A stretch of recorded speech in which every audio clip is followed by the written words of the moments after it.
Coping with COVID. Updates on the pandemic and information to help you thrive and survive COVID-19. It's brought to you by the South Carolina Department of Health and Environmental Control. Visit scdheck.gov for an updated list of testing sites and important information on how to protect yourself, your family, and friends from the coronavirus. SCDHEC. Healthy people, healthy communities. In it together and the South Carolina Diabetes Advisory Council, presenting Wellness Wednesday every Wednesday on Coping with COVID. The City of Columbia Office of Business Opportunities, helping to meet the needs of small, minority, and women-owned businesses in the City of Columbia. Log on to columbiasc.net/OBO. Agape Counseling and Training Services. Call 803-779-2777 for licensed professionals of counselors and social workers helping families, engaged and married couples, and individuals of all ages gain an understanding of all aspects of their lives. If you're having a challenge coping with COVID, contact Agape Counseling and Training Services at agapects.com. And Palmetto Media Connections,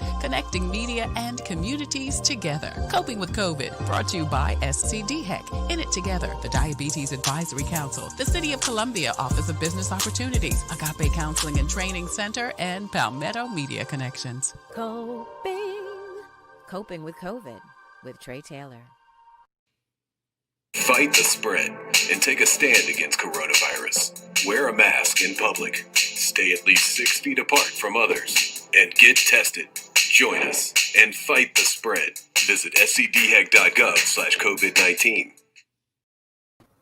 Hey there, I'm Tre Tailor, and you are watching Coping with COVID, updates on the pandemic and information to help you thrive and survive COVID-19. Today, I am going to air a previously held call that Congressman Clyburn had with the media. The call today was fascinating. You will hear Congressman Clyburn's perspective about what happened earlier this week, where he was, what he was doing, what he was thinking, and what happened next. He'll also let you know what he thinks should happen to the president. Does he think it should be impeachment? Well, he'll tell you about that coming up next. Also, how he feels about inauguration and about the new Biden-Harris administration. It's a fascinating call and a great perspective. You'll also hear his answers to some questions from media throughout the state, because like I said, this was a media call that our Congressman Clyburn held earlier today. Now, of course, throughout the show, as usual, you will see information about COVID testing that is happening in and around South Carolina, which I think, since it's free, you should really get tested like once a week, especially if you're just even going out to the grocery store. So you'll see that information also. That's coming up next on Coping with COVID. I'm Tre Tailor, and here is the call with Congressman Clyburn that happened earlier today. On 2 days ago, as we were trying to complete the electoral process, as our Constitution commands us to do, we witnessed an unprecedented disruption of that process by a group of thugs reacted to an unprecedented request from our president and, most importantly, commander-in-chief.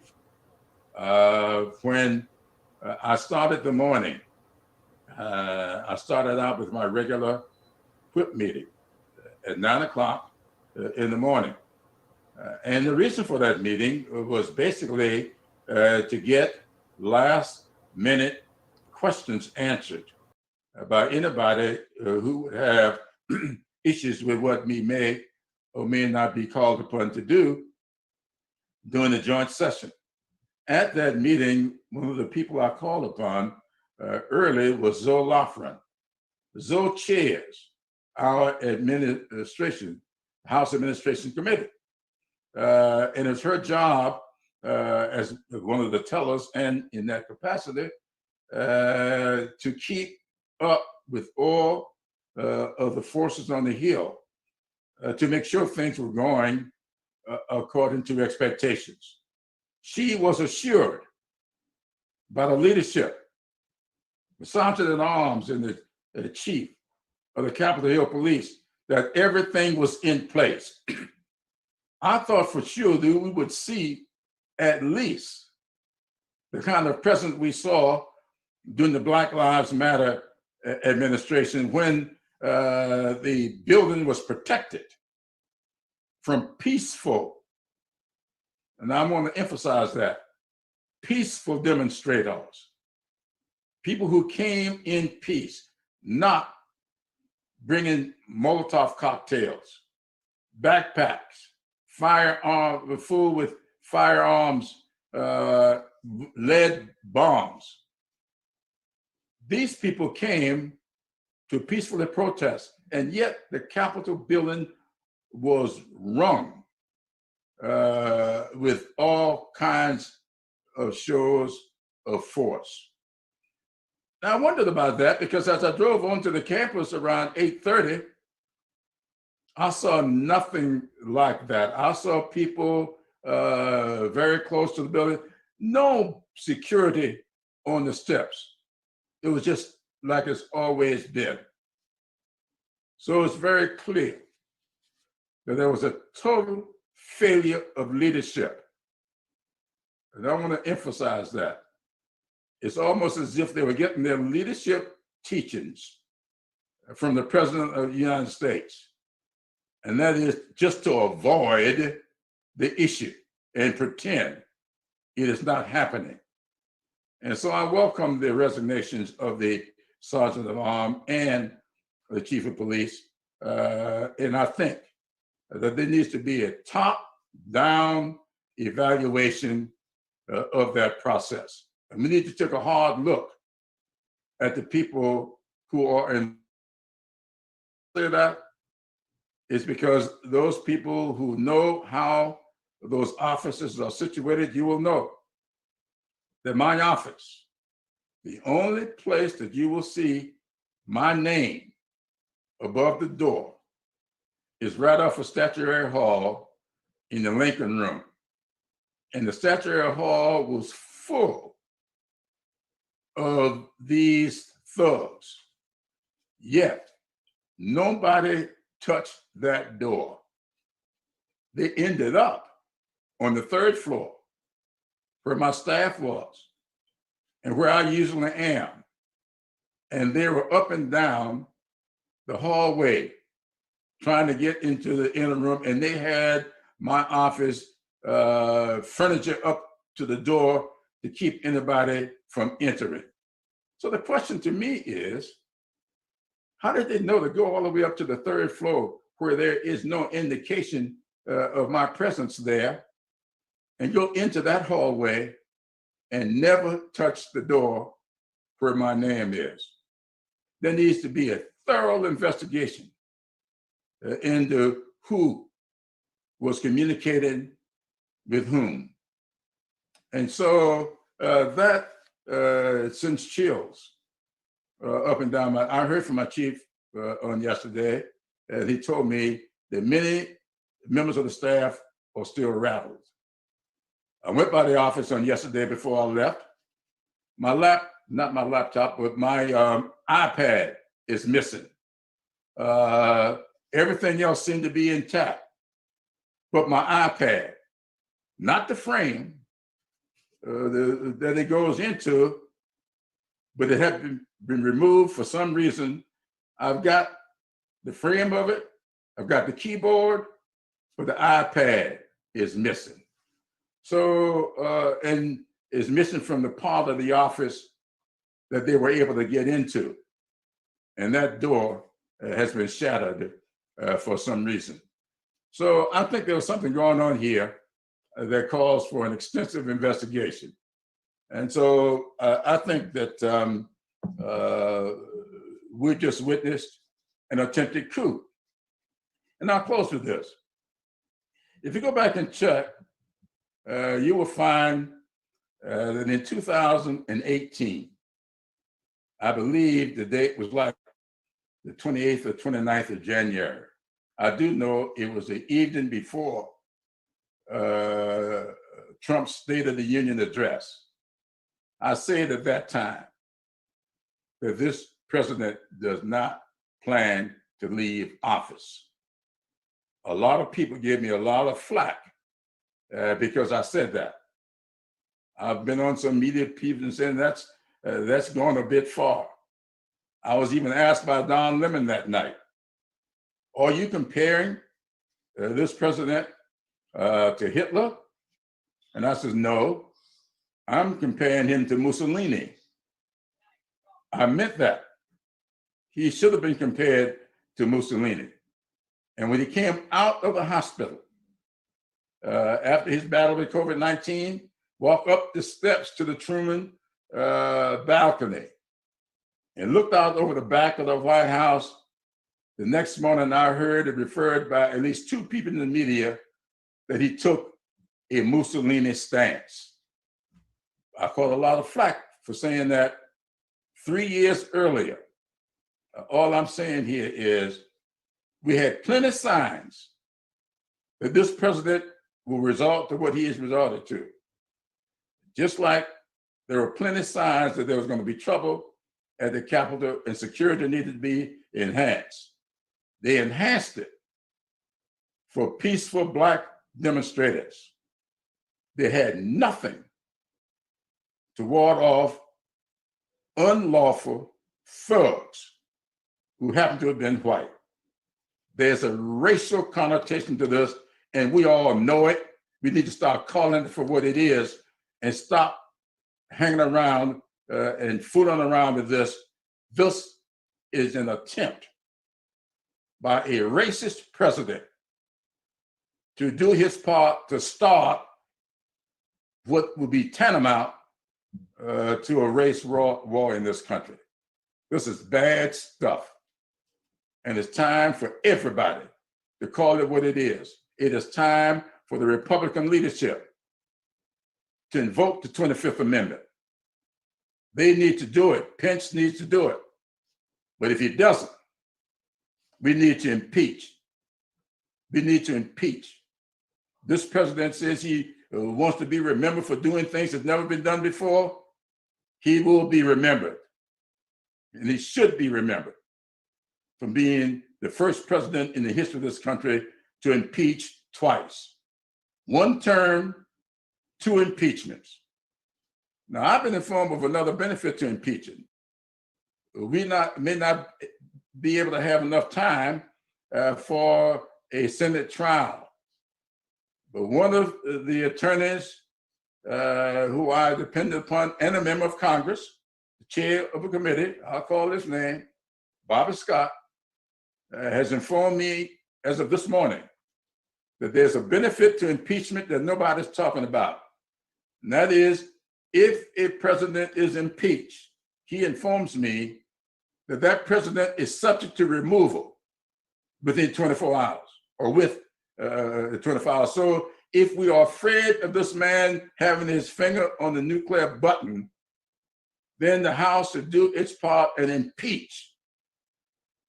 And then it will be up to the McConnell and the Senate to do what's necessary, and they can remove him from office after 24 hours if he's impeached. And I don't know what the process will be, but I'm told that he will be subject to removal 24 hours later. With that, I'll answer any questions. Thank you, Congressman. Just a quick reminder, if you do have questions, please indicate so in the chat or use the raise your hand feature. Then when you are called on, please make sure to announce your name and your outlet. Joseph Bustos, I see your hand is raised, so you may unmute and ask your question. Hi, Congressman. Thank you for doing this today. I have a couple questions. First, can you give us a little tick-tock of your whereabouts on Wednesday as they started evacuating people from the chamber? Were you taken to a secure location? Did your detail move you quickly? Yes, it did. I was on the floor, as you know. The process started with a joint session at 1 p.m. I got to the floor as I was told to do at 12:50. They showed me where my seat would be, which was literally just behind where I usually sit for joint sessions. But as you know, we were being sort of socially distanced. And so I was now allowed to sit in my regular seat. I was moved to a seat that would allow me to be socially distanced away from Steny Hoyer, who I used to sit next to. And there were only 11 of us on our side. Immediately, I knew there was going to be some trouble, because when the Republicans came to the floor, they downright refused to adhere to the instructions. And this is the kind of stuff that sends signals out to these people. They did not socially distance. One or two of them did not wear a mask. And the speaker made an attempt to ask them to leave the floor. They refused to do so. This country should run on law and order. And the speaker was trying to keep order. They disrupted the order. Now, this is the speaker before we started the joint session, when the Senate all came onto the floor. Go back and take a look at the tape. You will see that they were refusing to do what we were asked to do. That's the kind of stuff that gives credence. These people look at their elected officials. They ain't paying any attention to the speaker. They aren't doing what the attending physician asked them to do, so we don't have to do it. They ought to be ashamed of themselves. I knew right then that we were in for a disruptive day. And Pence came on. He started the open session. He started down through the road. We were discussing Arizona. And all of a sudden, I saw the speaker leaving the podium. And I knew something was wrong with that, because we had asked her to consider not presiding at all, but she said she's going to carry out her duties and responsibilities, and she was going to preside no matter how long it took. So when I saw them moving her, and all of a sudden, Jim McGovern going to the seat to take her seat, I looked to see where she was going. And I looked right into the face of the young lady who happens to be a native of South Carolina and who is one of the supervisors of my security team. She looked at me and beckoned for me to come to her. And I went over and I saw the look on her face, and I touched Steny Hoyer on his shoulder. I said, Steny, something's up. We need to get out of here. And I walked over to her.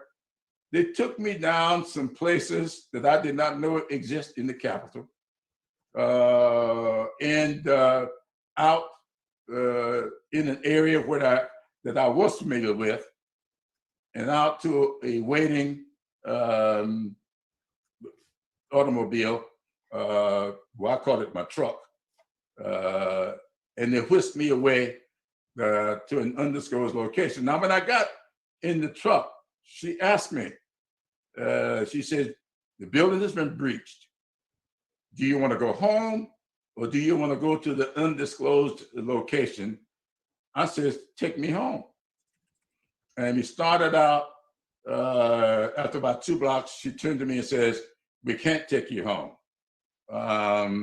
We got to take you to this undisclosed location. And so they took me to that location. And I got there, and my truck pulled up at the same time Nancy Pelosi's truck pulled up. A little bit later, Steny Hoyer showed up. Then they moved the Democratic leadership into one area of this location and the Republican leadership in the other. But let me hasten to add, there were interactions between both leaders. And I gotta say this, some of my friends will get upset with me, but Mitch McConnell was great. And we worked together, not just to make that visit a good visit, but to put in place getting back to the Capitol and getting back to the business at hand to ensure a peaceful transfer. We were there for 4 or 5 hours. And after some back and forth, we then went back to the Capitol. But not before I detected, and I spoke to the speaker about this, there was something different between what I would call the regular security people, Capitol Police. They were informing us of something totally different. When we were getting on the phone, with the leadership, that's when I knew that the leadership had to go. And I told Nancy Pelosi that I thought that we needed new leadership, because they seemed to be telling us what they thought we wanted to hear. When the rank and file Capitol Police was telling us what we needed to do to stay secure.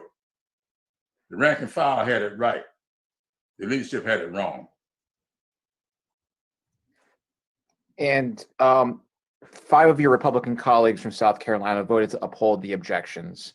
Do they hold any responsibility of what happened on Wednesday? I'm gonna let them talk about their own stuff. I just know this, and I'm gonna say it again. Republicans ought to be ashamed of themselves. This country is more important than any one person. I often tell people in sort of a joking way, I've been very fortunate to have 3 daughters and not having a son, because if I had ever had a son, my son would have been named J. Everett Dirksen. That's a deal I had with my late wife, that if we had a son, the son would be James Everett after Dirksen. And because I had that much respect for him as a Republican senator, doing what was necessary to keep this country together. He was one of the people who did what was necessary to give us the Civil Rights Act and the Voting Rights Act. When Republicans tried to stop it, he did what was necessary to work with Lyndon Johnson to get us there. So this, with me, is not any kind of partisanship here. I admired and respected him. Republicans did what was necessary when they sat down, told Richard Nixon, Goldwater, told Richard Nixon, it's time for you to leave town. This country is bigger than you. This democracy is greater than anything that you're proposing. That's what's at stake here. Preserving this democracy, keeping this country on route to its pursuit of perfection. So nothing about this is partisan with me. Goldwater, I had so much respect for the role he played in the Nixon thing. I even read his book, The Conscience of a Conservative. So this ain't partisan with me. This is about this country. This country has not always been good to me. Was not good to my parents and grandparents. But this country has a democracy in place that's worth preserving until we get it all right. And my Republican colleagues ought to be ashamed of themselves for voting to overturn the will of the people, telling me about 74 million voters. What about the 82 million voters that voted for the current president-elect? This is shameful stuff, shameful. And I'll tell them that to their teeth. Thank you, Congressman. All right, our next question comes from Sean Cabbage-Stalk. Sean, you may unmute and ask your question.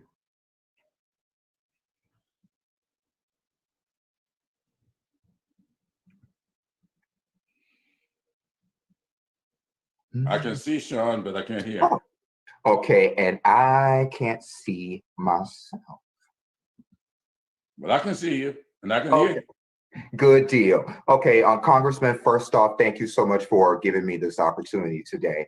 I want to talk a little bit about the inauguration. So we've learned from the Joint Congressional Committee on Inaugural Ceremonies that no public tickets will be available. So how are you guys planning to handle the inevitable crowds that will show up, and how will protesters be handled? Well, we've been saying for some time now, and I'm going to say it again, and I don't know why my friends Now, I got some close personal friends as recent as last night asking me for tickets to inauguration. There ain't gonna be any public tickets to the inauguration. We've been saying that. We are going to run this inauguration much like we ran our national convention.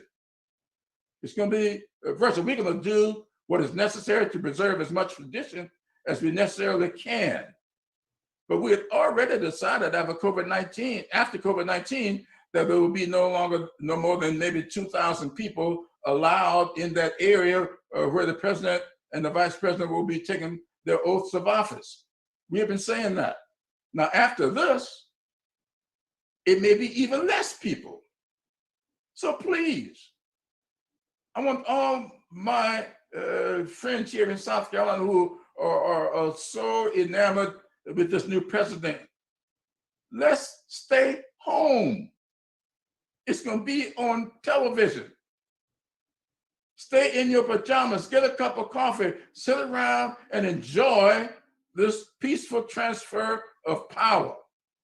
There's no need to come to Washington because chances are you won't get any closer to whatever it is that will take place than 3 or 4 blocks. So I don't know why you want to come to Washington. You're going to get a much better view sitting in your living room than standing on the street corner 4 or 5 blocks away. If the weather is like it is today, you're going to be miserable. You said on NBC News recently last month that President Trump being present at the inauguration was an important step to a peaceful transition of power. Following that incident that happened in Washington, do you still feel that way? Yes, I do. I think he ought to put himself above that. He's already made statements on 2 occasions now. He asked them to go home the other day after being forced to do so. I read this morning or late last night that he made another statement saying that after the actions by the joint session certifying this, he's prepared to leave the White House. I hope he'll stop by the inauguration and do what presidents do: demonstrate leadership, put country first. He says his whole philosophy since he's in office, America first. This is his last chance to put America first. And finally, so how does Wednesday factors into security protocols for January 20th? Big time, big time. I have said earlier today, and I want to say again here, I'm calling upon the powers that be, not just in the District of Columbia, but Maryland and Virginia. I would hope those governors will start putting in place right now what it takes to activate the National Guard. Don't wait until the 20th or even the 19th. Put them on notice now so they can get things straight with their families, their business straight, and say to them, you're going to be on active duty starting January 18th and be in Washington in place to make sure that thugs, I'm going to say that again, thugs don't overrun the Capitol again. And to make sure that the new leadership that we're going to put in place with the security, the Capitol Police and the Sergeant at Arms officers, that you will work with them to make sure we have a peaceful transfer of power. And one more question. So you talked about impeachment earlier. So what are the pros and cons of impeachment 2 weeks before he leaves office? About the what now? The impeachment, what are the pros and cons of impeachment with Trump only having about 2 weeks left in office? Well, as I just indicated, and this was a part of impeachment that I had not focused on. I'll call Bobby Scott after this because I just heard from him just before I sat down here to interact with you all about this little part of impeachment that nobody's talking about. The value of impeachment. Right now, I think, is to give Trump on his resume that which he's deserving of, so he can have a little asterisk in history. He's always wanting to do stuff that's never been done before. There's never been a president impeached twice before. So let's impeach him. Give him what he wants. Now, Bobby Scott tells me that to impeach him will make him eligible for immediate removal from office 24 hours later. And what that process is, I don't know. But most of us just thought that once the impeachment was over, it then had to go over to the Senate for a trial. And there was not enough time to get that process done. But I'm now hearing that can be short-circuited with a vote of the Senate. So we'll see. So I'm not professing now to know everything about this. In fact, I might not know anything about this. All I know is what Bobby Scott has told me, that this is a part of impeachment that nobody is thinking about. And that may be why we ought to impeach sooner rather than later. Thank you, Congressman. Thank you, Sean. And just one note for everybody, going forward, I would ask that reporters stick to only one question at this time so we can make sure we get to everyone. And then if we have time at the end, we can circle back and do follow-up questions. Our next question comes from Jamie Lovegrove. Jamie, you can unmute and ask your question. Thanks, Congressman. There were two tweets that were sent out during this call that I want to ask you about from two different people. One, you had just said a few moments ago that you hope President Trump would attend the inauguration. So you probably didn't see during this call that he actually tweeted that he will not be attending the inauguration. So I wanted to get your reaction to that. I've just seen it. You just seen it. And then another one is from Senator Graham, who is, of course, one of the Senate Republicans who would be considering impeachment if the House were to vote on it. And he said that he thinks that it would do more harm than good, that it won't be successful in the Senate, and that it would, that would not help heal the nation. And so I'm curious for your reaction to that as well. Well, that depends upon whether or not you're dealing with sanity. I would say to my colleague from South Carolina, which is most important, preserving peace in this country, removing from office a person who cannot be trusted with the levels or levers of power. That's what I'm concerned about. This guy, if you look at the speeches he's made in the last couple of weeks, what he said that led to this insurrection, it's no telling what he would say or what he would do to imperil this country. And I know for a fact that military leaders are having discussions as we speak about how to respond to what may be some foolishness by this president. And so I'm trying to help protect the country. And once again, he sounds like he's trying to help protect a president. And then just your reaction to President Trump's announcement that he won't attend the inauguration? Well, that's his prerogative. There is no constitutional requirement. That's a tradition. And so he can do what he wants to do, but this country it can very well do without him. So his presence, to me, will allow him to put the country first in his last act. But he's been never known to do the right thing. Thank you, Jamie. Our next question comes from Brittany Breeding. Brittany, if you're on the call, can you unmute and ask your question? Hi, yes. So basically, I was just wondering, what emotions were you feeling when you first found out what was going on and that protesters were inside the Capitol? Well, you know, I never felt fear at all. You know, I told, I was having a meeting one time, Bob Portman, who was a Republican senator from Ohio.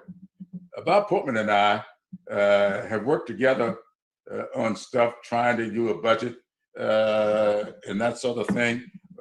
We first worked together on an ethics issue. And we've become pretty good buddies. I told Portman one time, he was talking about how hard it was for us to do what we needed to do to put a budget in place. I told him, I said, this ain't hard. Let me tell you what's hard. What is hard is sitting in a jail in the county that I'm currently sitting in, Orangeburg, having been arrested for trying to get rights that the Constitution gave me and not knowing when you're going to get out of jail or if you will get out of jail safely. That was hard. The hardest day of my life was March 15, 1960. So yesterday or the day before, there were anxious moments, but I never felt fear.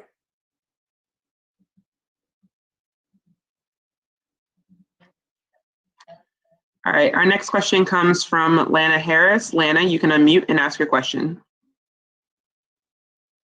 Hi there. So question is, as many people as there were who may have had malicious intent going to that rally and subsequent storming of the Capitol, there were some people who went to that rally simply because they are Americans who support the president or his values and ended up being caught in the thrust of everything. I mean, obviously, I don't know if most unsuspecting people could have guessed what would happen. But do you have a message to those Americans who just found themselves in the middle of a riot, but did have good intentions, just went to go support the president or his values? Well, I'll simply say this.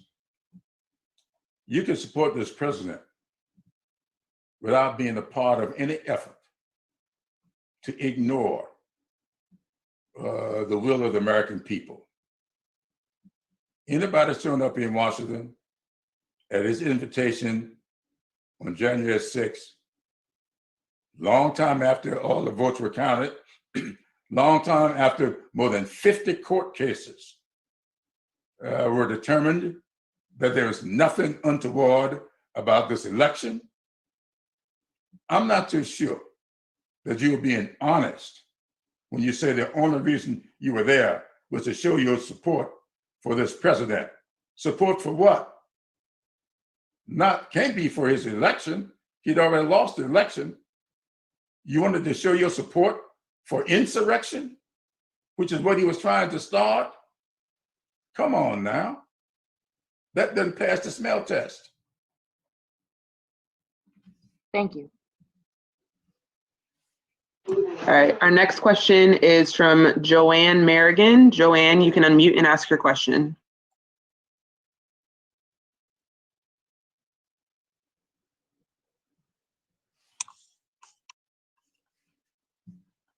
Can you hear me, Mr. Clyburn?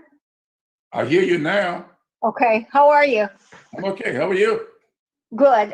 Talk to me a little bit more about the Republicans, especially those in the House. I talked to Buddy Carter yesterday, who was one of those who voted to cancel the votes in Arizona and Pennsylvania. His explanation was that he had a problem with the process. I think you've already indicated that they have perpetuated the lie and made things worse. What's your message to Carter in your neighboring state about his vote? Well, he's offering an excuse. That's not a reason. Because there's nothing different about this process than that was in place 4 years ago. And what was so funny about that? The vote was exactly what it was 4 years ago, only a reverse. And 4 years ago, the person he supports said it was a landslide. So I want him to tell me what was different about the process 4 years ago that he supported when it went his way.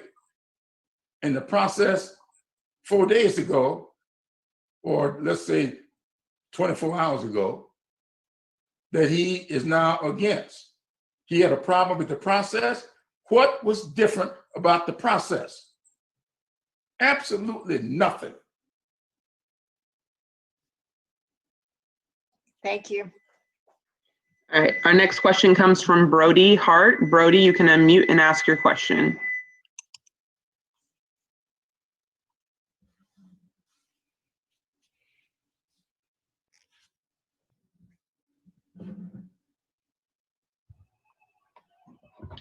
Here's Brody is no longer on the call. Hey, So I apologize. I'm here. Representative Clyburn, just want to get your response to so many South Carolina representatives objecting to the certification of electoral votes. Those people were simply putting a president, and a poor excuse for a president, I might add, before the country. That's all it was. It's just nothing else about this makes sense. The only sense that you can make of this is they were putting a president ahead of the country. And it's so shameful. A country that has been so favorable to them all of their lives, favorable to their parents and their grandparents. And they decide to turn their back on this country. And here we are, 59 members of the Congressional Black Caucus, most of whom have seen their parents and grandparents treated less than human by this country, but they still think this country is the world's best hope, and they want to preserve it. There's something very ironic about that.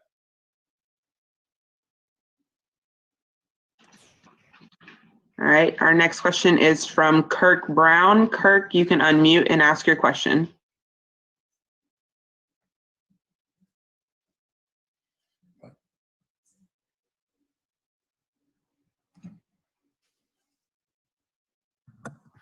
Good morning.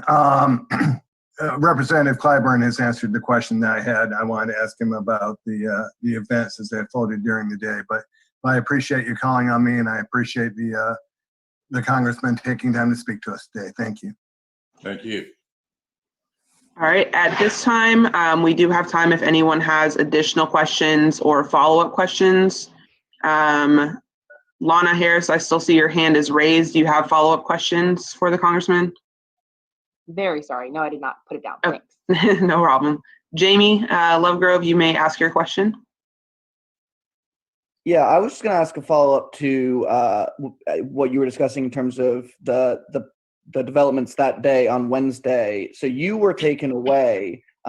Were you in touch with your staff at that point? And could you go into any more detail about what they dealt with over the next hour or two as these protesters were going through the halls? Yes, I was in touch with staff.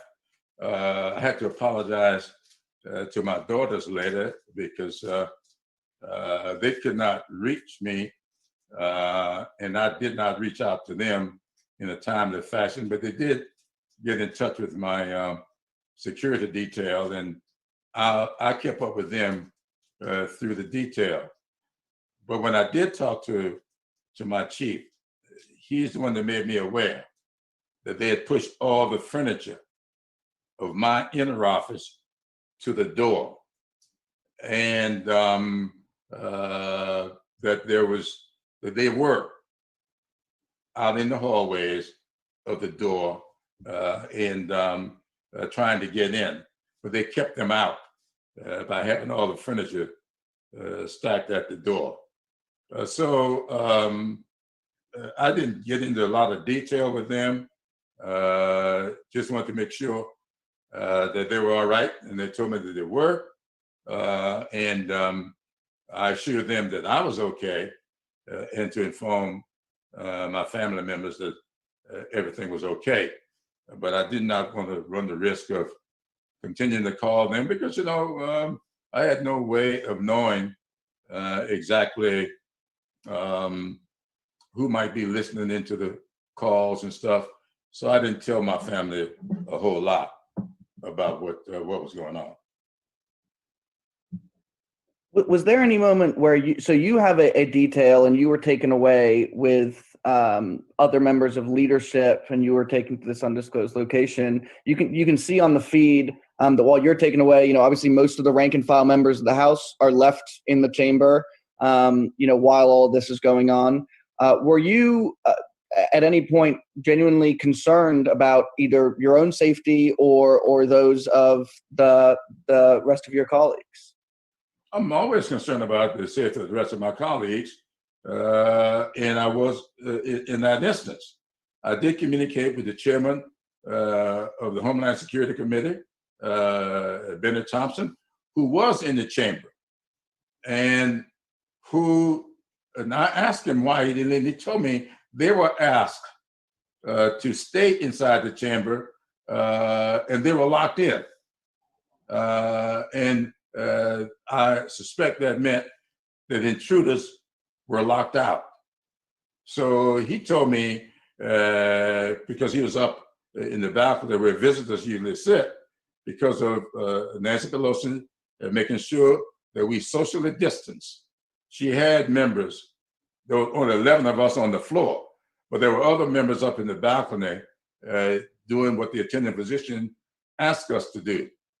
And Bennett Thompson was one of those members. And he said it was an hour after we left the chamber when he was allowed to leave.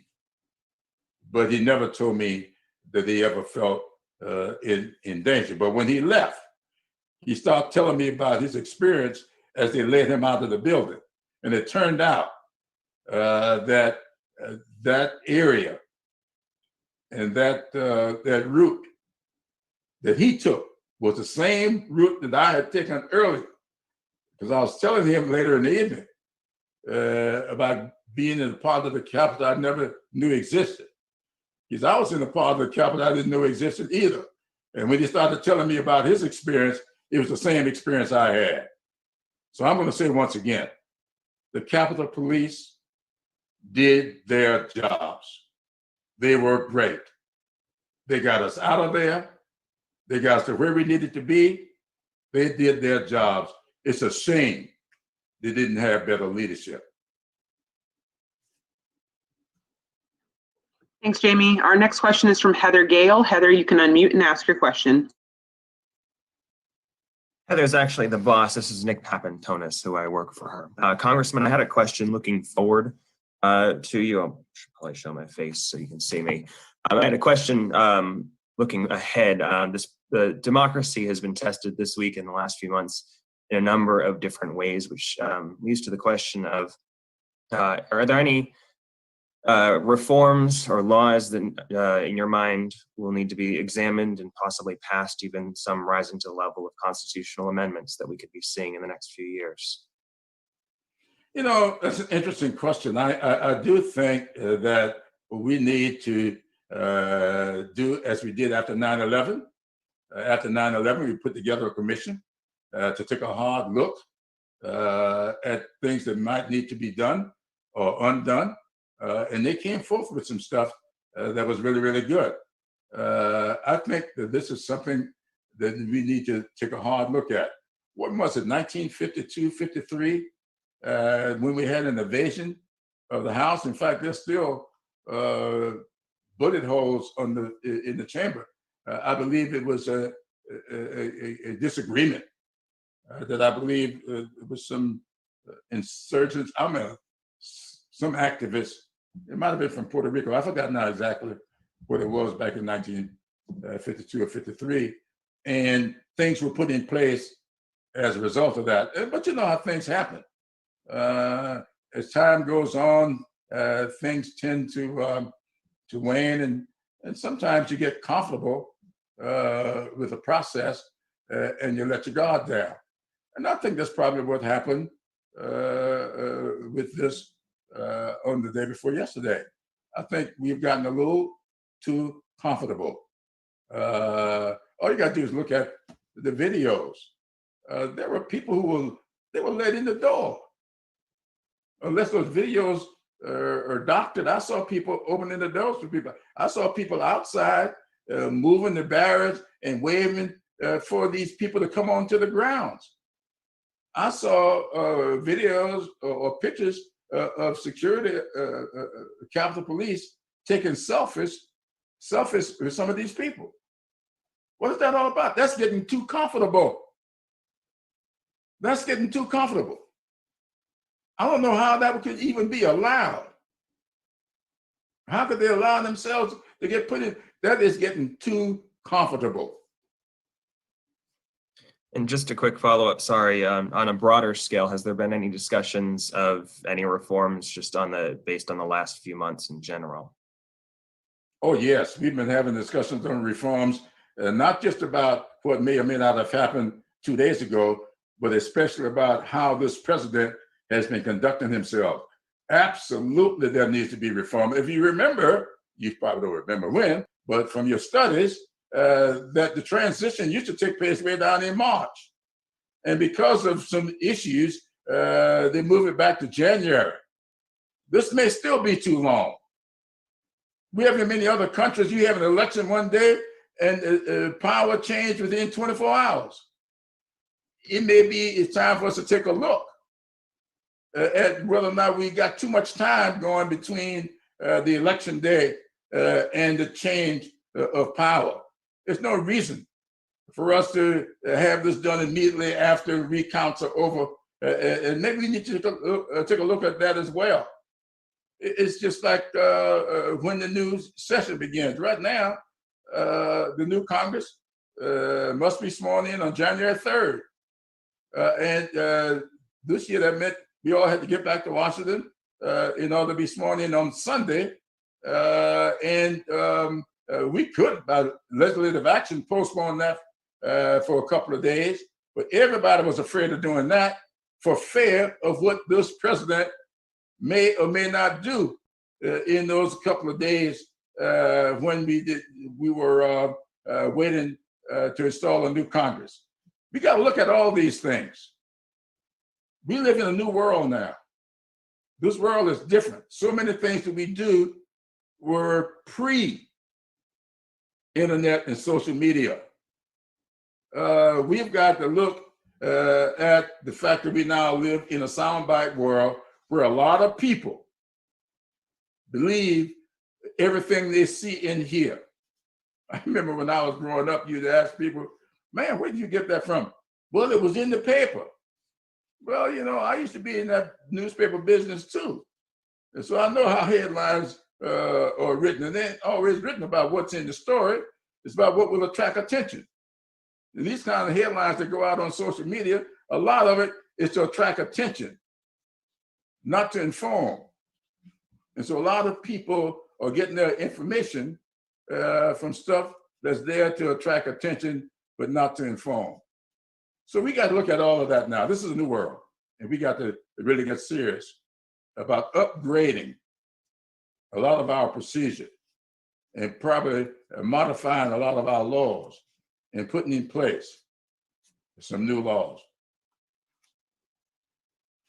All right, our next question is from Adam Mincer. Adam, you may unmute and ask your question. Hey, Congressman, glad to hear that you're safe. Questions on the inauguration. First is Vice President Pence has said that he would be willing to attend if he was invited. Is an invitation being extended to the Vice President? And what measures, safety measures, have been added since Wednesday? Well, as you know, I am chair of what is basically an honorary committee. There are 5 of us on this committee, and we do have a CEO who I assume is staying on top of all of this. I think we have a Zoom meeting or some other kind of meeting on Monday to get into details. Remember, we just here within the last couple of hours that the president says he's not going to attend, and you're now telling me that the vice president says he will if invited. We got to look at all of that. and see exactly how to do that. I don't know whether or not any invitation has been extended from the staff. It certainly hasn't come to the attention of the committee yet. But once again, everything is in flux. I thought I knew exactly what it was going to be 2 days ago. As a result of 2 days ago, I don't know exactly what it's going to be. So a lot of changes are going to be made over the weekend. And I think that by this time on Monday, some new stuff may be in place.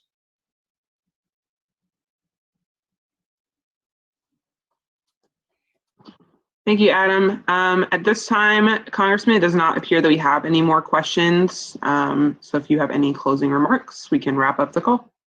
Well, thank you. And thanks to all of you for joining us. Let me close with this. You know, some of you have heard me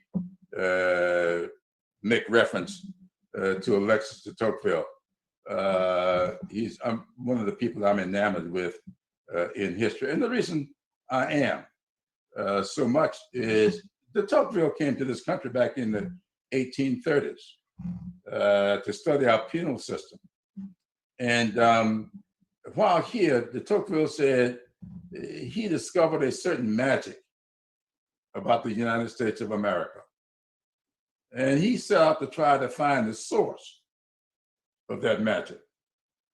And after going in and studying our institutions and going to our governmental bodies all around, he came to the conclusion in his 2-volume work that America's greatness is not because it is more enlightened than any other nation, but rather because it has always been able to repair its faults. COVID-19 has revealed some faults in our system. This incident 2 days ago has revealed some faults in our system. I am hopeful that we can maintain America's greatness by doing what is necessary to repair those faults. They have been revealed to us. Are we going to repair those faults, or are we going to continue to kowtow to a demented human being who got elected president of this country, who never should have been elected president? And he did so, violating something else that has been attributed to de Tocqueville as well. So I'm not sure. I haven't, and I've had people research this and tell me they can't find that de Tocqueville ever said this. But if you go online today, you will see that he is accredited, de Tocqueville is accredited with having said that America is great because its people are good. And if the people of America ever cease to be good, America will cease to be great. We have a president about to take office in a couple of days who said that this campaign last November was about restoring the soul of America. I believe that this inauguration on January 20th will be about restoring America's goodness.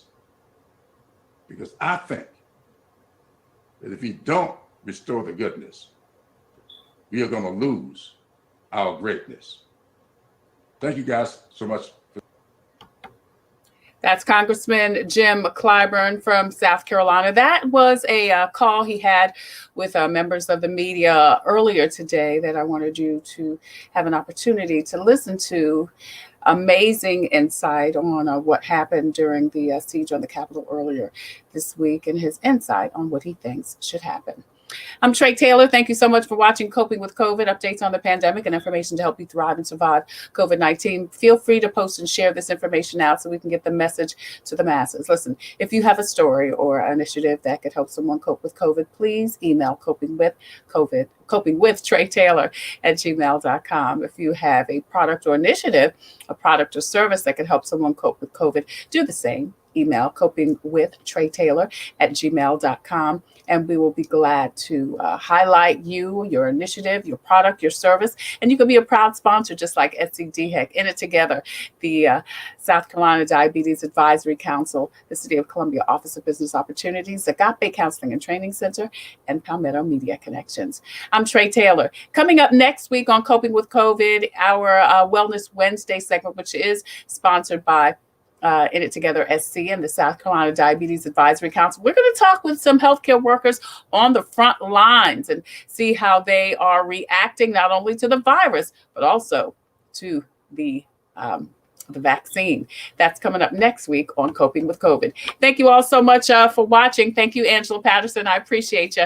As always, we leave you with a reading from Jesus Calling. Today is January 8th, and Jesus says, "Softly I announce my presence. Shimmering hues of radiance tap gently at your consciousness, seeking entrance.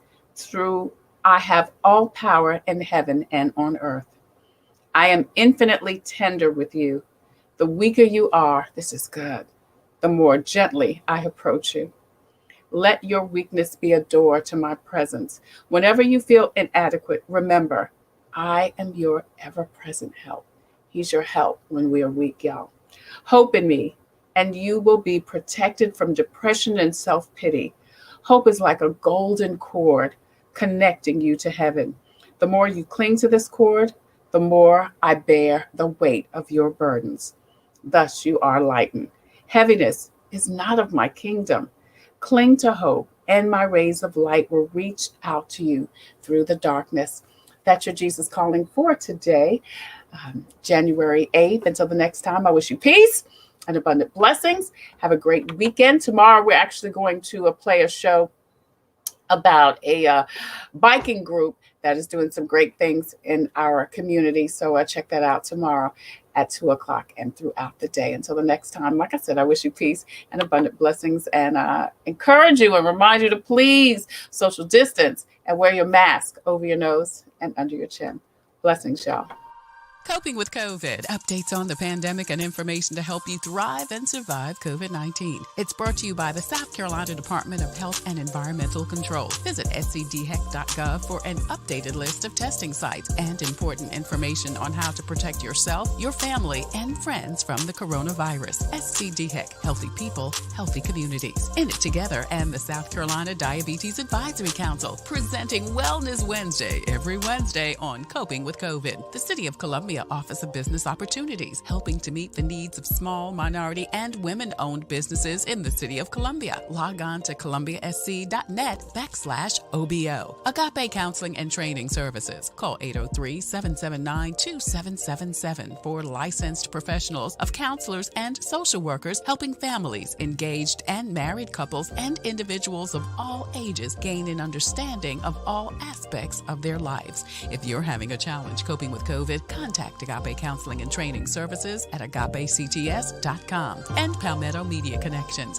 connecting media and communities together. Coping with COVID, brought to you by SCDHEC, In It Together, the Diabetes Advisory Council, the City of Columbia Office of Business Opportunities, Agape Counseling and Training Center, and Palmetto Media Connections. Coping with COVID with Tre Tailor.